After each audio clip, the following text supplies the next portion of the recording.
Y damos la palabra, entonces, según el programa, al economista Gustavo López para hacer el comentario de 10 minutos. Gracias.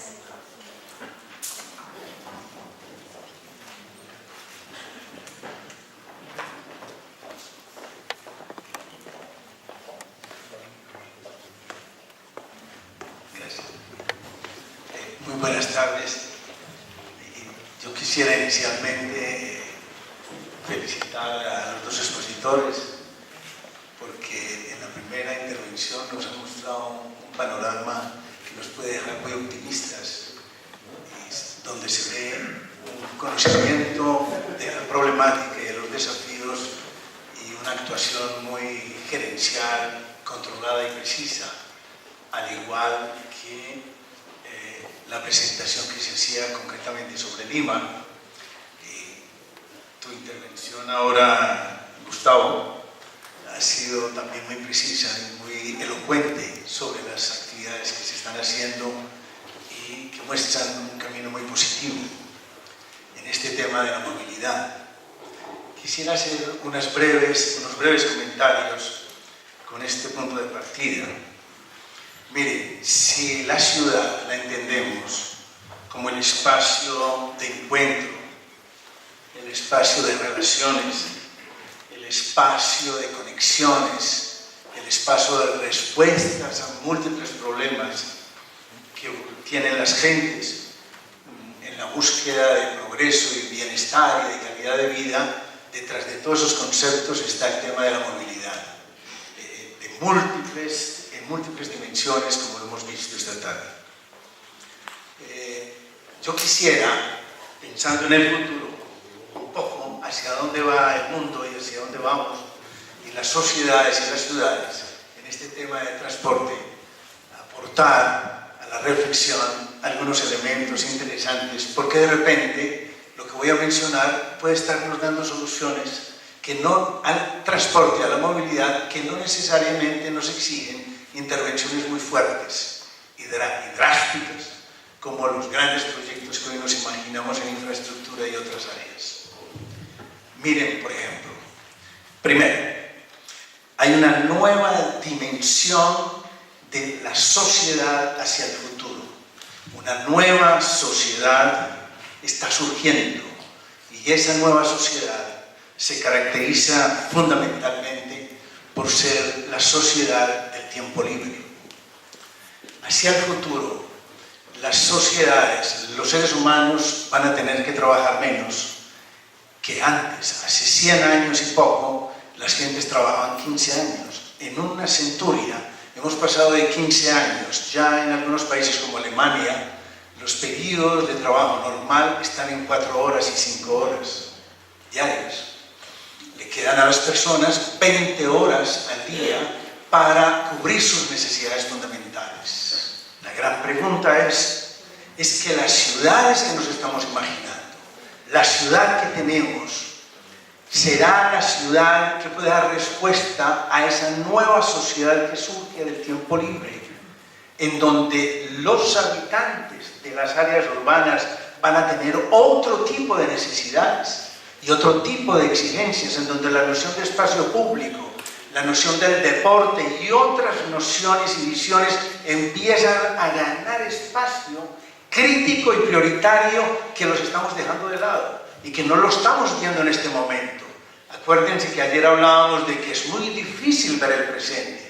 Pues en este presente nos está surgiendo nada menos que ese tipo de sociedad, con un tipo de ciudadano totalmente diferente. Y ahí, atención a las universidades, las grandes demandas de profesionales del futuro inmediato van a ser de psiquiatras, psicólogos y tal, porque vamos a una sociedad que va a tener muchas dificultades y necesidades de asistencia, porque si no, esto va a ser algo bastante complicado de vivir juntos. 2. Vamos hacia una sociedad del conocimiento y de la información. La tecnología avanza progresivamente y esto está introduciendo cambios fundamentales en el tema de la productividad, de la competitividad, de la economía en general y del manejo de los distintos sectores. Con esto quiero decir lo siguiente.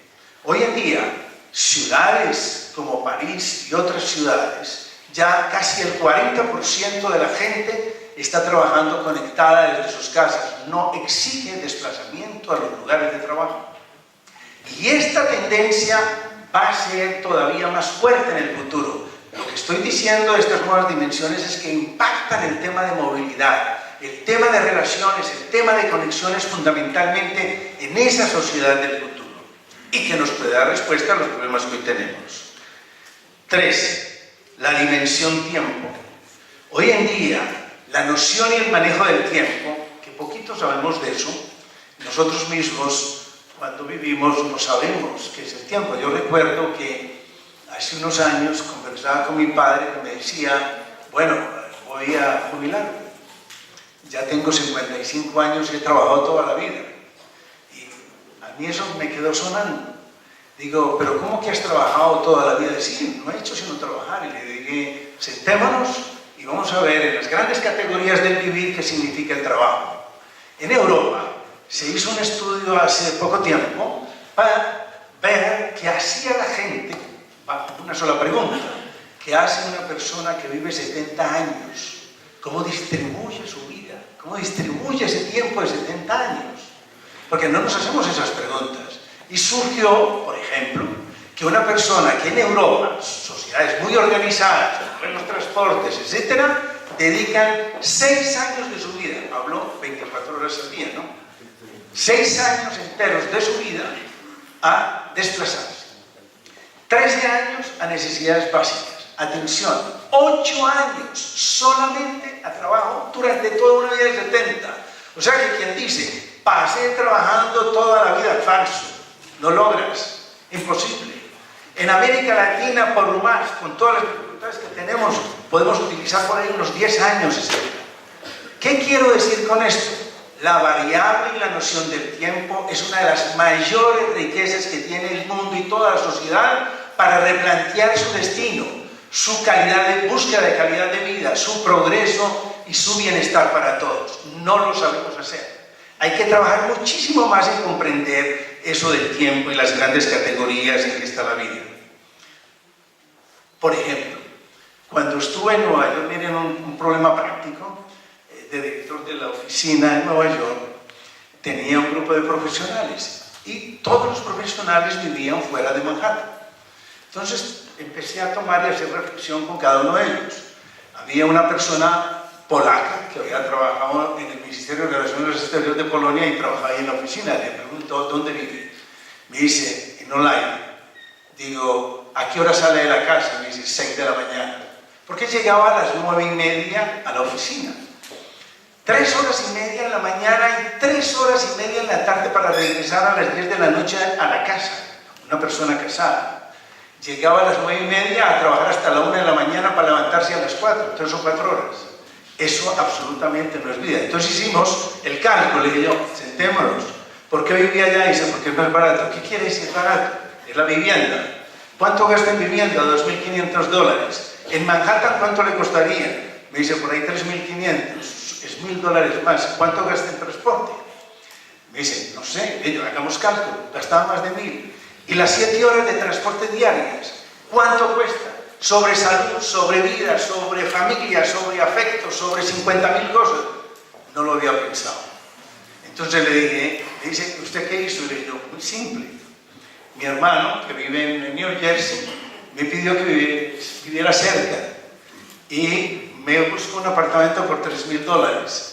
Y le empecé a hacer cálculos de desplazamiento. Pasar el George Washington Bridge, no sé cuánto, tal. Y dije, no, por ahí no me da. Entonces, alquilé un apartamento cerca de Naciones Unidas para ir a pie. Y me costaba cerca de $5.000. Me dijo, ¿estás loco?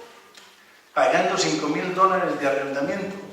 Y le dije, sí, porque no tengo dinero, porque estoy pobre.